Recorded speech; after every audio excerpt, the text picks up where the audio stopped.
दोस्तों ये सीरीज और बहुत सारे मस्ट वॉच मूवीज और सीरीज सिर्फ नेटफ्लिक्स पर ही अवेलेबल है, मगर अनफॉर्चुनेटली नेटफ्लिक्स के अल्ट्रा एचडी अकाउंट आते हैं 800 रुपए में, वो भी सिर्फ एक महीने के लिए। जी नहीं, बिल्कुल नहीं।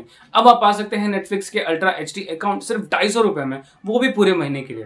कैसे, ये जानने के लिए या तो यहाँ पर क्लिक करके हमारे डिटेल्ड वीडियो को देखिए या फिर इस वीडियो के डिस्क्रिप्शन में दिए गए हमारे व्हाट्सएप नंबर पर हमसे तुरंत कॉन्टैक्ट कीजिए। सब्सक्राइब कीजिए फिटफ्लिक्स को और बेल आइकन को दबाइए लेटेस्ट मूवी अपडेट सबसे पहले देखने के लिए। दोस्तों 2013 में बनी मूवी स्नोपियर्सर को कौन भूल सकता है भला। एक टोटली ही न्यू कॉन्सेप्ट और अमेजिंग स्टोरी के साथ में उस मूवी ने हमें हिला दिया था। अगेन जो कि एक मस्ट वॉच है, जिसका रिव्यू भी मैंने कर दिया है, जिसे आप यहाँ पर क्लिक करके देख सकते हैं, लिंक डिस्क्रिप्शन में भी है। और फाइनली काफी वक्त से इसी मूवी पर बेस्ड एक सीरीज भी बननी चली आ रही थी, जो कि टाइम टू टाइम अटके जा रही थी, बट अब फाइनली ये रिलीज हो चुकी है। और सिर्फ सीजन 1 का पहला एपिसोड आया नहीं है, बल्कि ये सीजन 2 के लिए ऑटोमेटिकली रिन्यू हो चुकी है। So it's very much obvious को क्रिएटर्स को पता है कि सीजन 1 ऑटोमेटिकली एक हिट है। वैसे ये सीरीज यूनाइटेड स्टेट्स और चाइना में 17 मई को ही रिलीज हो चुकी थी, मगर हमारे नेटफ्लिक्स भैया इस बेहतरीन सीरीज को पीछे नहीं छोड़ना चाहते थे, इसका फुल ऑन फायदा उठाना चाहते थे। इसलिए यूनाइटेड स्टेट्स और चाइना के बाहर के लोगों के लिए, जैसे हम जैसे नेटफ्लिक्स इंडिया के गरीब लोगों के लिए, इन्होंने इसके कॉपीराइट स्ट्रीमिंग राइट्स खरीद लिए हैं। और इंडिया में आप ये सीरीज 25 मई 2020 को इसका पहला एपिसोड देख सकते हैं। जी हाँ, पहला एपिसोड ही देखने को मिलेगा, पूरा सीरीज एक साथ नहीं आएगा, क्योंकि ये टीएनटी पर टीएनटी चैनल पर यूनाइटेड स्टेट्स और चाइना में दिखाया जा रहा है। तो हर एक हफ्ते में आपको एक एपिसोड देखने को मिलेगा और पहला सीजन कंसिस्ट करेगा 10 एपिसोड का। वैसे एक और खुशखबरी है कि ये हिंदी में भी डब होगी, लेकिन अभी के लिए हिंदी में नहीं आएगा because of the covid outbreak. लेकिन हाँ, आगे जाकर ये हिंदी में जरूर अवेलेबल होगा। वेल, अगर आपने 2013 में बनी स्नोपियर्सर मूवी देखी है तो उसी स्टोरी को कंटिन्यू करती है सीरीज, बट अगेन थोड़ा ट्विस्ट देकर, क्योंकि ये मूवी नहीं, ये सीरीज है, उतना लंबा खींचने के लिए थोड़ा तो ट्विस्ट करना ही पड़ेगा। स्टोरी फॉलो करती है कुछ लोगों पर, ऑफ कोर्स एक अमीर और एक गरीब पर, जो कि धरती के ऑलमोस्ट फ्रीज हो जाने के बाद एक ट्रेन में शरण लेते हैं, जो कि सिर्फ एक लौती चीज होगी जो सर्वाइव करेगी इस ठंड में, क्योंकि इस ट्रेन के अलावा जिंगालाला करके हर एक चीज है धरती पर फ्रीज होने वाली है। बट क्योंकि अमीर लोग अमीर हैं, उनको सारी फैसिलिटी मिलती है, और गरीब लोग गरीब है, ऑफ कोर्स इनको कुछ नहीं मिलता। नॉर्मली इस सीरीज में इन गरीब लोगों को टेलर्स कहा गया है, कपड़ा सिलने वाले टेलर्स नहीं, दर्जी नहीं, मैं बात कर रहा हूँ टेलर्स की। टेल यानी कि पूछ, यानी कि अंत में जो रहते हैं। बेसिकली इस ट्रेन में जो गरीब लोग हैं, ट्रेन के लास्ट डिब्बे में रहते हैं। जस्ट लाइक नॉर्मली किसी भी ट्रेन में लास्ट का डिब्बा चालू डब्बा होता है गरीब लोगों के लिए। So the same concept is over here. So इन लोगों को टेलर्स कहा जाता है। अब इट्स बीन ऑलमोस्ट 17 ईयर्स ये ट्रेन भैया धरती के चक्कर लगाया जा रही है, और ये टेलर्स रिवॉल्ट करना चाहते हैं, क्योंकि इन्हें भी वो सारी सहूलियतें चाहिए जो कि इन अमीर लोगों को मिलती हैं ट्रेन में। बट वेट है, अगेन हमने ऐसा मूवी में देखा है, बट अगेन क्रिएटर्स के दिमाग में कुछ और था, बिकॉज अगेन उनको 2 सीजन तक घसीटना है, कुछ ना कुछ ट्विस्ट डालना है, ताकि मूवी से हट कर हमें ये सीरीज भी पसंद आए। या फिर मैं यूं कहूं कि ट्विस्ट शायद से डाला है, क्योंकि मैंने सिर्फ पहले एपिसोड देखा है, so I can not go and tell you कि शायद ऐसे ही होगा, या कुछ और भी स्टोरी हो सकती है। क्या पता अगले एपिसोड में जाके ये रिवोल्ट कर दें और स्टोरी ट्विस्ट न लें और कुछ और ट्विस्ट आ जाए। Well anyways, let's not get into the story anymore. But again question ये रहता है कि क्या ये टेलर्स रिवोल्ट करेंगे? क्या फाइनली इनको वो सारी सुविधाएं मिलेंगी जो कि अमीरों को मिलती है ट्रेन में? और साला सबसे बड़ा सवाल कि ये ट्रेन जो है ये धरती के चक्कर कैसे लगाती है,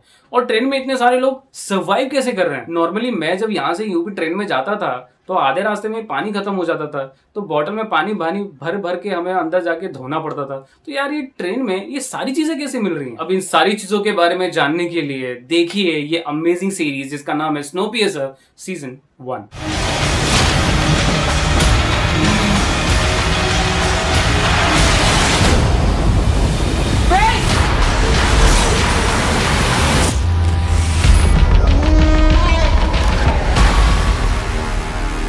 जैसा कि मैंने बताया, स्नोपियर्सर सीजन 1 कंसिस्ट करेगा 10 एपिसोड का। हर एक एपिसोड लगभग 1 घंटे के होंगे, तो ओवरऑल पूरे सीजन को आप 10 घंटे में खत्म कर लेंगे। जब तक ये पूरी सीरीज एक साथ आ जाएगी तो एक साथ आप 10 घंटे में देख सकते हैं। फर्स्ट थिंग फर्स्ट, मुझे सबसे पहले ये जानना था, जो कि मुझे लगता है आपको भी यही जानना होगा, कि ऐसी क्या स्टोरी मूवी से अलग दिखाई जाएगी ताकि हमें इसमें इस सीरीज को देखने में इंटरेस्ट आए। क्योंकि हमने मूवी में ऑलमोस्ट हर एक चीज देख लिया है, स्टार्ट टू एंड एक तरीके से मूवी फिनिश ही हो गई थी। तो ऐसा क्या ट्विस्टिंग इस सीरीज में डाला जाएगा ताकि ये एक सीरीज में कन्वर्ट हो, और सिर्फ कन्वर्ट ना हो, हमें ये पसंद है। तो हमें पहले एपिसोड से एक हिंट मिलता है कि कैसे ये सीरीज में कन्वर्ट होगी और कैसे इंटरेस्टिंग बनाया जाएगा। But there are some things that I actually notice, जो कि कहीं ना कहीं हम इस सीरीज को मूवी के साथ में भी कनेक्ट कर सकते हैं। ऐसा नहीं बोल सकते कि वो टोटली अलग था या ये सीरीज अलग है, हम कहीं ना कहीं इस सीरीज को उस मूवी के अंदर भी डाल सकते हैं। सो चलिए मेरी एक थियरी पर थोड़ा फोकस करते हैं। सो फॉर एग्जाम्पल, जो मूवी थी वो हमें 17 साल के आगे की स्टोरी दिखाती है, यानी कि जो मूवी पूरी बेस थी, जो भी इंसिडेंट्स हमने देखे वो ट्रेन चालू होने के 17 साल के बाद के थे। क्योंकि एक सीन में हमने कर्टिस एके क्रिस इवांस को देखा था कि उन्होंने क्लियरली कहा था कि 17 साल के बाद में अभी मैं यहाँ पर आया हूँ, इतना सारी चीजें मैंने देखी हैं। 18 साल नफरत की मैंने विल्फर्ड से। So it's very much obvious कि 17 साल पहले से ये ट्रेन चली आ रही थी। एंड अगेन इस सीरीज में ये दिखाया गया है कि ये ट्रेन चालू होकर 7 साल हो चुके हैं। We are 6 years, 9 months, and 26 days from departure. So may be ये मेरी थियरी है कि सीरीज इस मूवी के बीच में कहीं पे ड्रॉप होती है, यानी कि कर्टिस आई थिंक 17+7 के होंगे, may be around 24, somewhere around 24 के होंगे जब ये एक्चुअली मूवी में फिट बैठते हैं। यानी कि मूवी में कहीं ना कहीं ये 24 के थे जबकि जब ये सीरीज के इंसिडेंट्स बेसिकली चालू हुए थे। अब मुझे ऐसा लगता है कि स्टोरी फिट बैठेगी क्योंकि हमने देखा था कि मूवी में अंत में क्या होता है। तो अगर इस स्टोरी को उठाकर हम उस मूवी के बीच में कहीं पर सेट कर देते हैं तो हर एक चीज एकदम लाइन में फॉलो करती है। आई नो ये बहुत ही लॉन्ग शॉट है, मगर ऐसा पहले हमने बाकी मूवी फ्रेंचाइज को करते हुए देखा है। फॉर एग्जांपल फाइनल डेस्टिनेशन की पहली मूवी 2000 में आई थी और उसकी लास्ट और 5वीं मूवी 2011 में आई थी, यानी कि 11 साल के बाद में भी जब हमने लास्ट मूवी देखी थी तो लास्ट मूवी को पहले मूवी के साथ में लिंक कर दिया गया था। तो हो सकता है कि क्या पता शायद से सेकंड सीजन या थर्ड सीजन या जितने भी सीजन के लिए सीरीज रिव्यू कंटिन्यू की जाएगी, क्या पता लास्ट में हमें ये दिखाया जाएगा कि व्हाट, अब हम मूवी में आगे पहुंचे हैं जहां पर मूवी में फाइनली इस ट्रेन का क्या हाल होगा वो दिखाया जाएगा। I mean like just imagine कितना अच्छा लगेगा कि अगर एक सीरीज को एक मूवी के साथ में लिंक कर दिया जाता है। वेल अगेन ये मेरी सिर्फ थियरी है, गलत भी हो सकती है, सही भी हो सकती है। एक चीज जो मैं चाहता था कि सीरीज में और दिखाना चाहिए था, मूवी में भी और दिखाना चाहिए था, वो ये यार ट्रेन के पार के सीन्स कुछ हट के दिखाना चाहिए था। मतलब बहुत ही लिमिटेड सीन्स है, पहली बात इतने लिमिटेड सीन्स हैं कि साला बार बार मैं 2-3 बार देख रहा था जस्ट बिकॉज मुझे देखना था कि बाहर के सीन्स कैसे दिखा रहे हैं, किस स्पीड से ट्रेन जा रही है और जो एंगल से ट्रेन का विजुअल लिया गया है वो देखने लायक था।